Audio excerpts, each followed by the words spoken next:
जैसा कि आप सभी को पता है कि 10 बजे मैं आपके सामने चतुर्थ श्रेणी की बेहतरीन क्लास लेकर आता हूं, जो आपको चतुर्थ श्रेणी परीक्षा में बेहतरीन स्कोर दिलाने में आपकी मदद करेंगे। जो बच्चे लाइव जुड़े हुए हैं और उन्होंने पहली बार देख रहे हैं क्लास को, तो पिछली क्लास भी देख लेना, क्योंकि उनमें मैंने बेहतरीन क्वेश्चन करवा दिए हैं। और करते हैं अपने धमाकेदार सेशन की शुरुआत। जो पहला क्वेश्चन आपके सामने, राजस्थान में नवाबों की नगरी के नाम से विख्यात नगर कौन सा है? इनमें से आपको देखना है और बताना है कि इनमें से कौन सा नगर नवाबों की नगरी के रूप में जाना जाता है। ऑप्शन नंबर ए है अजमेर, ऑप्शन नंबर बी है भरतपुर, ऑप्शन नंबर सी है टोंक, ऑप्शन नंबर डी है सिरोही। तो नवाबों की नगरी के रूप में किसे जाना जाता है? तो जाना जाता है टोंक को, यानी कि ऑप्शन नंबर सी इस क्वेश्चन का करेक्ट आंसर हो जाएगा। टोंक को राजस्थान में नवाबों की नगरी के रूप में जाना जाता है। और जो बच्चे लाइव जुड़े हुए हैं सारे के सारे आंसर देने की कोशिश करेंगे और बताएंगे कि राज प्रशस्ति क्या है। क्या बताना आपको कमेंट करके कि राज प्रशस्ति क्या है। ऑप्शन नंबर ए है साहित्य ग्रंथ, ऑप्शन नंबर बी है शिलालेख, ऑप्शन नंबर सी है तोप, ऑप्शन नंबर डी है इनमें से कोई नहीं। तो राज प्रशस्ति क्या हो जाएगी? तो हो जाएगी ऑप्शन नंबर बी। जिन बच्चों ने ऑप्शन नंबर बी बताया उनका आंसर सही है, यानी कि राज प्रशस्ति क्या हो जाएगी? तो हो जाएगी शिलालेख। ऑप्शन नंबर बी इस क्वेश्चन का करेक्ट आंसर हो जाएगा। और नेक्स्ट क्वेश्चन आता है आपके सामने, निम्नलिखित में से कौन सा जिला राजस्थान मध्य प्रदेश सीमा पर स्थित नहीं है? इनमें से कौन सा जिला हो जाएगा जो मध्य प्रदेश की सीमा पर स्थित नहीं है?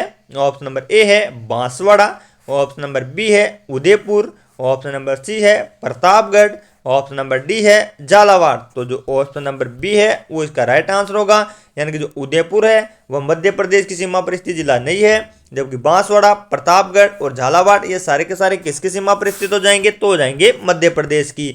अब आता है नेक्स्ट क्वेश्चन, और नेक्स्ट क्वेश्चन आपके सामने, प्रसिद्ध रघुनाथ जी का मंदिर किस झील के किनारे पर अवस्थित है? सारे बच्चे कमेंट बॉक्स में आंसर देंगे कि रघुनाथ जी का मंदिर किस झील के किनारे पर स्थित है। ऑप्शन नंबर ए है सिलीसेट झील, ऑप्शन नंबर बी है कावोज झील, ऑप्शन नंबर सी है नक्की झील, ऑप्शन नंबर डी है जैसमल झील। तो जिन बच्चों ने ऑप्शन नंबर सी बताया उनका आंसर करेक्ट हो जाएगा, यानी कि रघुनाथ जी का मंदिर कहाँ पर स्थित हो जाएगा? तो हो जाएगा नक्की झील में।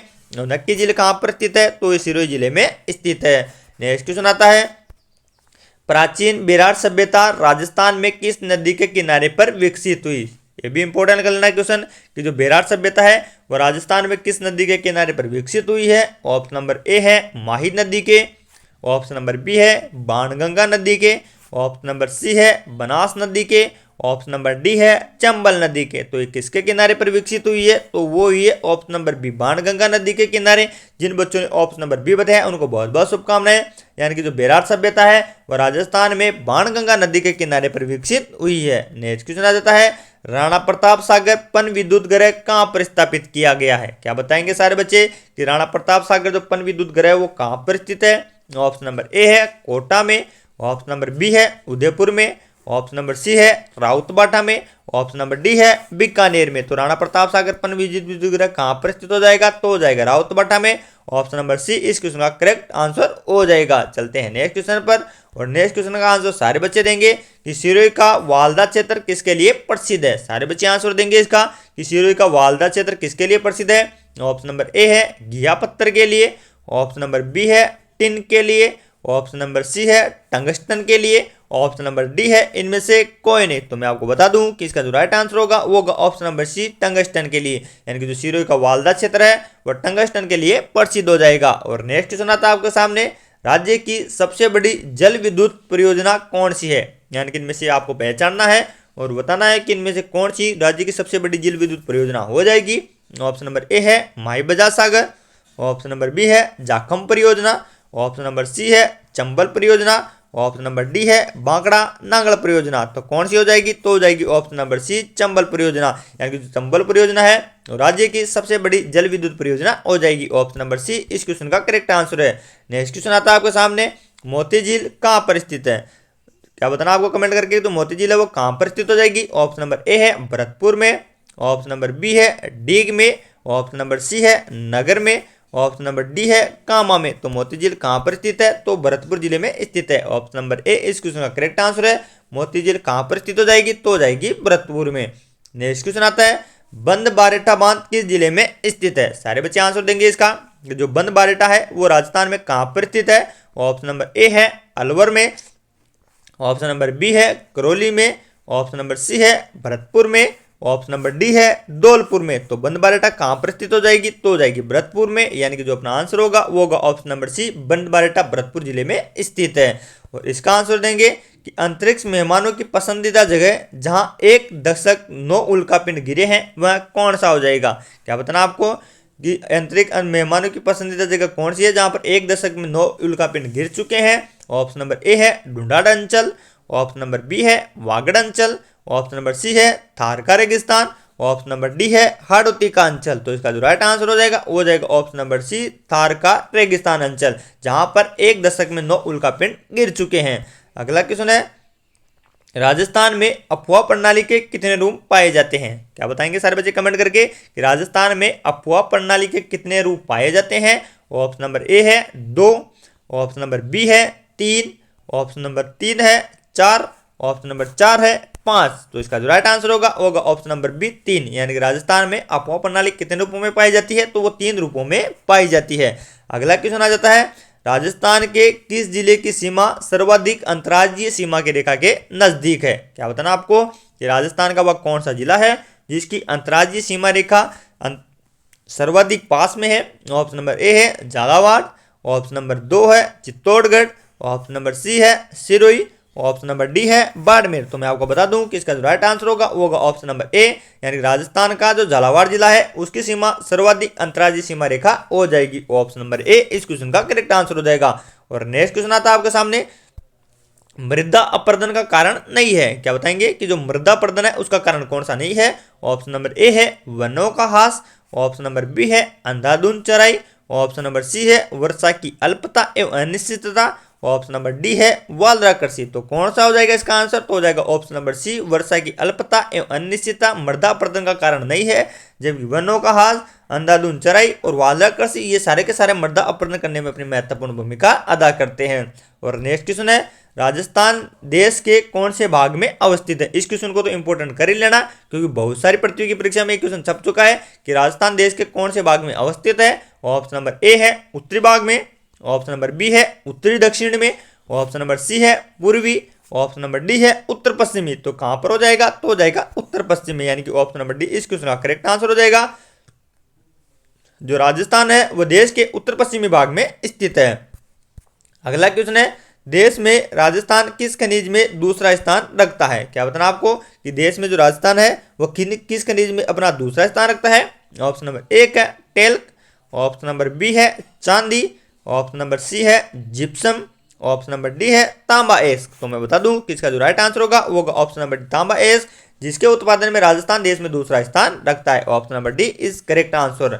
और नेक्स्ट क्वेश्चन आता है आपके सामने, राजस्थान में बारंबार सूखा और अकाल पड़ने का मुख्य कारण कौन सा है। इनमें से आपको देखना है और बताना है कि राजस्थान में जो सूखा और अकाल पड़ता है उसका मुख्य कारण कौन सा है। ऑप्शन नंबर ए है अनियमित वर्षा, ऑप्शन नंबर बी है अपर्याप्त वर्षा, ऑप्शन नंबर सी है अनिश्चित वर्षा, ऑप्शन नंबर डी है अनियत, अपर्याप्त और अनिश्चित वर्षा। तो ये तो प्रश्न देखते पता लग रहा है कि इसका जो राइट आंसर हो जाएगा वो जाएगा ऑप्शन नंबर डी, अनियमित, अपर्याप्त और अनिश्चित वर्षा राजस्थान में बार बार सूखा एवं अकाल पड़ने का मुख्य कारण हो जाएगी।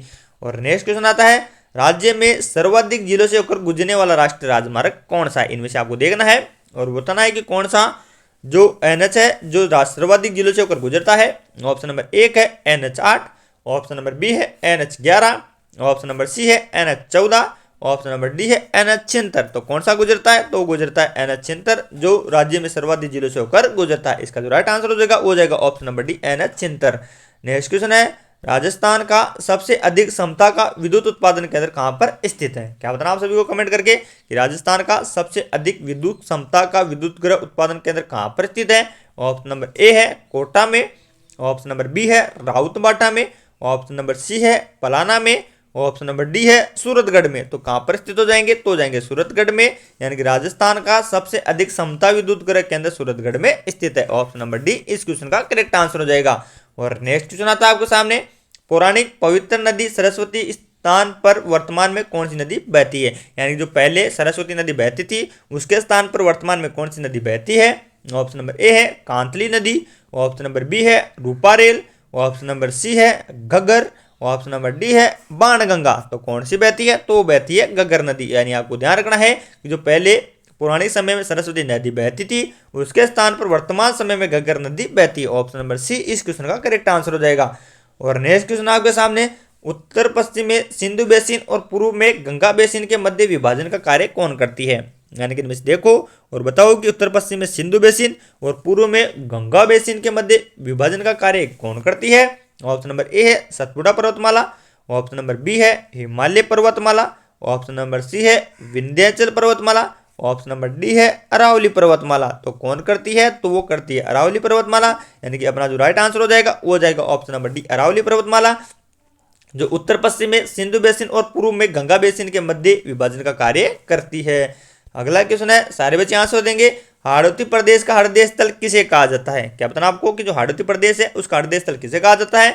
ऑप्शन नंबर ए है बूंदी, ऑप्शन नंबर बी है कोटा, ऑप्शन नंबर सी है झालावाड़, ऑप्शन नंबर डी है बारा। तो हाड़ौती प्रदेश का हृदय स्थल किसे कहा जाता है? तो कहा जाता है बूंदी को, यानी कि इसका जो राइट आंसर होगा वो का ऑप्शन नंबर ए बूंदी, जिसको हाड़ौती का हृदय स्थल कहा जाता है। राजस्थान एक जिला जो घाटी में बसा हुआ है वह कौन सा हो जाएगा? यानी राजस्थान का वह एक जिला कौन सा है जो नदी घाटी में बसा हुआ है?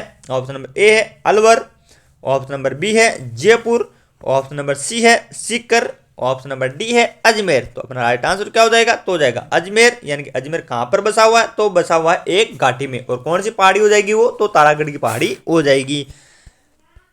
अगला क्वेश्चन है, राजस्थान का कौन सा शहर चंबल नदी के किनारे पर अवस्थित है? सारे बच्चे कमेंट बॉक्स में आंसर देंगे इसका कि राजस्थान का कौन सा शहर है जो चंबल नदी के किनारे पर अवस्थित है। ऑप्शन नंबर ए है जयपुर, ऑप्शन नंबर बी है कोटा, ऑप्शन नंबर सी है बारा, ऑप्शन नंबर डी है झालावाड़। तो चंबल नदी के किनारे पर कौन सा अवस्थित हो जाएगा? तो हो जाएगा ऑप्शन नंबर बी कोटा, यानी जो कोटा है वह चंबल नदी के किनारे पर अवस्थित है। ऑप्शन नंबर बी इस क्वेश्चन का करेक्ट आंसर हो जाएगा। अब आता है आपके सामने नेक्स्ट क्वेश्चन, और नेक्स्ट क्वेश्चन है, अरावली पर्वत श्रेणी उत्पत्ति की दृष्टि से किस प्रकार की है? क्या बताएंगे सारे बच्चे कमेंट करके कि जो अरावली पर्वत श्रेणी है वो उत्पत्ति की दृष्टि से किस श्रेणी की है? ऑप्शन नंबर ए है अभिष्ट, ऑप्शन नंबर बी है वलित, ऑप्शन नंबर सी है खंडित, ऑप्शन नंबर डी है संग्रहित। तो ये किस प्रकार की हो जाएगी? तो हो जाएगी एक प्रकार की वलित पर्वतमाला, यानी कि ऑप्शन नंबर बी इस क्वेश्चन का करेक्ट आंसर है। जो अरावली पर्वतमाला है वो उत्पत्ति की दृष्टि से वलित श्रेणी की मानी जाती है, यानी कि ऑप्शन नंबर बी इस क्वेश्चन का राइट आंसर हो जाएगा। और नेक्स्ट क्वेश्चन आता है आपके सामने, राजस्थान से पाकिस्तान को जाने वाली ट्रेन का नाम क्या है? क्या बताना आपको कि राजस्थान की जो पाकिस्तान के बीच ट्रेन जाती है उसका नाम क्या है? ऑप्शन नंबर ए है सद्भावना एक्सप्रेस, ऑप्शन नंबर बी है संपर्क क्रांति एक्सप्रेस, ऑप्शन नंबर सी है मैत्री एक्सप्रेस, ऑप्शन नंबर डी है थार एक्सप्रेस। तो कौन सी जाती है? तो जाती है थार एक्सप्रेस। राजस्थान से पाकिस्तान को जाने वाले ट्रेन का नाम क्या हो जाएगा? तो हो जाएगा थार एक्सप्रेस। अगला क्वेश्चन है, पंचम तीर्थ तथा तीर्थराज किसको कहा जाता है? क्या बताना आपको कि जो पंचम तीर्थ तथा तीर्थराज किसे कहा जाता है? ऑप्शन नंबर ए है पुष्कर को, ऑप्शन नंबर बी है वशिष्ठ कुंड को, ऑप्शन नंबर सी है कोलायत को, ऑप्शन नंबर डी है मचकुंड धौलपुर को। तो किसको कहा जाता है? तो कहा जाता है पुष्कर को, यानी कि पंचम तीर्थ और तीर्थराज के नाम से किसे जाना जाता है? तो पुष्कर को जाना जाता है।